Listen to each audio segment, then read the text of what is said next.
Hola, soy María del Pilar Salazar, profesora de Antropología Bíblica y Fenomenología de Religiones.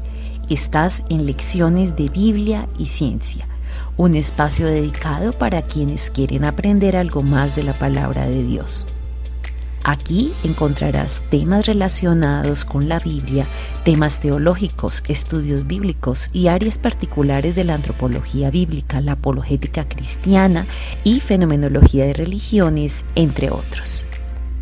Así que si eres un seguidor del Maestro de Maestros Jesucristo y si te gusta este material y colma tus expectativas, te invito a que no dejes de seguir este sitio y compártelo con otras personas que tú consideres que puedan ser bendecidas por estas lecciones de Biblia y ciencia.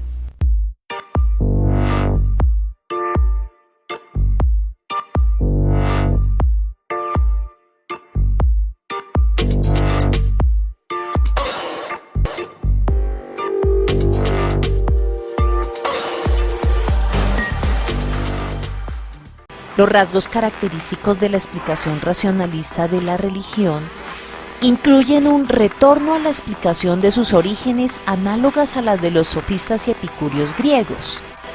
Ellos, si recuerdan lo que habíamos hablado anteriormente, estaban propendiendo por el establecimiento de una religión natural o de la razón, es decir, la ética. Para ellos todo se reduce a tener un cierto código moral o de comportamiento, y realmente eso o la ética va a reemplazar la religión. Entonces todo ese contenido se reduce a la afirmación de la existencia de un ser supremo y a la práctica de una moral fundada en la razón del hombre, desde la que se juzgan y critican las diferentes religiones positivas. El principio racionalista básico es que el hombre es considerado como la medida del hecho religioso. Es más, se dice más adelante que es el hombre el que se inventa la religión. Pasemos ahora a entender estos postulados comunes a las primeras elaboraciones de la ciencia de las religiones. Es decir, todos los que estudiaban la religión en su momento tenían estos 5 principios y trabajaban con ellos. El primero de ellos es que la religión es un producto cultural del hombre. Apareció en una época de la historia y descalifican todo lo sobrenatural. Es decir, el hombre se inventó todo el cuento de la religión, no hay nada espiritual en ella, es solo un aspecto cultural que poco a poco va avanzando. El segundo presupuesto de esas primeras elaboraciones de la ciencia es el esquema positivista. Este positivismo hace referencia al positivismo de Augusto Comte, con su filosofía positiva. En ella existe un estadio mítico que es el inferior, que es la religión. O sea, la religión está en la base, que es un sistema totalmente caduco y obsoleto. Este estadio mítico e inferior es superado por un estadio superior, que es el metafísico, que es la filosofía. Y por último, por encima de las dos, está la ciencia, que es la filosofía positiva. Entonces se imagina usted que están diciendo la religión está por debajo de la razón. Todavía tenemos rezagos de este tipo de pensamiento. Entonces ya aquí no están validando esa expresión religiosa, sino simplemente menospreciándola. Y esta es la característica muy propia del excesivo racionalismo. Y aquí hago una reflexión: ojo, a veces nos volvemos demasiado obsesivos por el conocimiento, nos volvemos muy racionalistas, y Dios nos ha llamado es a hacer lo que Él nos dijo, con mentes renovadas por el Espíritu Santo. Tercero de los postulados: obsesión por los orígenes del hecho religioso. Se buscaba un estadio no religioso inicial, por eso es que buscan los orígenes. ¿Por qué? Porque trataban de decir o presentarle al mundo: mire, la religión fue inventada en tal punto, o Dios se lo inventaron en tal periodo de la historia, porque antes de este periodo no había nada. Esa es su obsesión. Vamos a ver si eso es lo que encuentra. Cuarto postulado: esquema evolucionista para explicar el nacimiento y desarrollo de las religiones.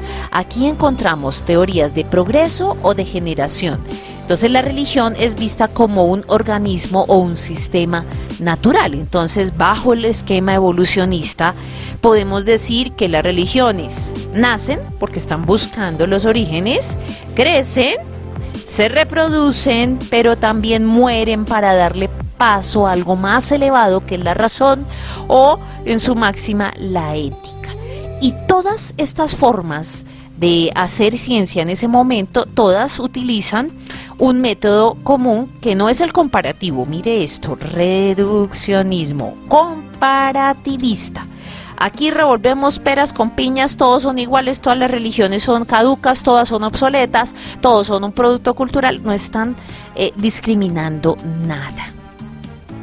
Mire qué peligroso este tipo de estudios sin validar un poco más el conocimiento y la experiencia del hombre. Pero volvamos a nuestra línea del tiempo. Triste sería esto porque aquí llegamos solamente a este aspecto de la ética y si hubiera quedado aquí, pues mire lo que pasa, que la religión se desvirtúa en sus elementos más importantes. Pero como en la historia, mire, esto es un continuo fluir, sube, baja, hay cambios, vamos a encontrar un nuevo avance. Y aquí cambian las cosas. Nos vamos a un movimiento que viene muy enmarcado dentro de la Ilustración alemana y es el romanticismo. Tal vez como producto de un excesivo racionalismo vienen otros a decir, bueno, pero un momentico, el ser humano no es solamente lo que yo puedo palpar, decir, hay otros elementos en la vida del hombre y esto impacta también los estudios religiosos. Entonces hay tendencias como de Lessing, Herder, Schelling y Erlenmeyer, que realmente es él el que más presta atención a esos elementos no racionales contenidos en el hecho religioso. Entonces no es solo la racionalidad, sino hay algo más. Cuando tratamos de hacer un estudio de epistemología, es cómo el hombre accede, cómo aprende, cómo revisa. Entonces el fenómeno de la religión lo estaban viendo solo con los elementos racionales. Y ellos, los románticos, empiezan a decir, no, esto también tiene elementos no racionales, que por no ser racionales no son tampoco menos importantes. Se preocupan más de la individualidad histórica religiosa y de la evolución de sus formas. Erlenmeyer dice, la religión es un dominio específico de la conciencia y por lo tanto no puede ser comprendida por sí misma, dándole una importancia de nuevo al sentimiento, cambiando de nuevo el sentido de los estudios que hasta el momento se manejaban. Sin embargo, no me voy a adelantar aquí a algunas de esas conclusiones a las que llegaron estos excesivos racionalistas en su momento. Resultados positivos de las teorías de la época moderna. Todas estas teorías han superado esa excesiva racionalización de la religión propia de la teología y la filosofía de la religión de los últimos siglos. Entonces ya no hay una excesiva racionalización. La ciencia de las religiones ha puesto de relieve que la religión es un hecho humano complejo, evidentemente lo es, cuya esencia no es agotada por los elementos racionales por importantes que estos sean. 2. La cantidad de datos acumulados en todas las áreas y en todos los estratos culturales. Todos estos estudiosos trabajaron intensamente y se dieron cuenta de que para estudiar la religión tenían que incluir datos propios de la etnología y otras formas de investigación, y eso es lo que va a dar nacimiento a las diferentes ciencias de la religión que después mencionaremos. Hay una retroalimentación de todas las disciplinas que estudian la religión, porque dicen esto es todo un conjunto, la religión implica tantos aspectos del hombre que requerimos entender qué es lo que pasa en el individuo, cómo hace una socialización de todo. Eso lo veremos ir viendo con más detalle en adelante. Y 4, este es muy interesante, tesis de la no existencia de un estado religioso de la humanidad. Todos los autores buscaban ese primer estado donde la religión no tuviese cabida, donde un estado donde el hombre simplemente estaba allí y no había esos elementos, pero después de buscar tantos estratos culturales en toda la humanidad, hasta el momento no han encontrado un estado de arreligiosidad. es decir, sin religiosidad.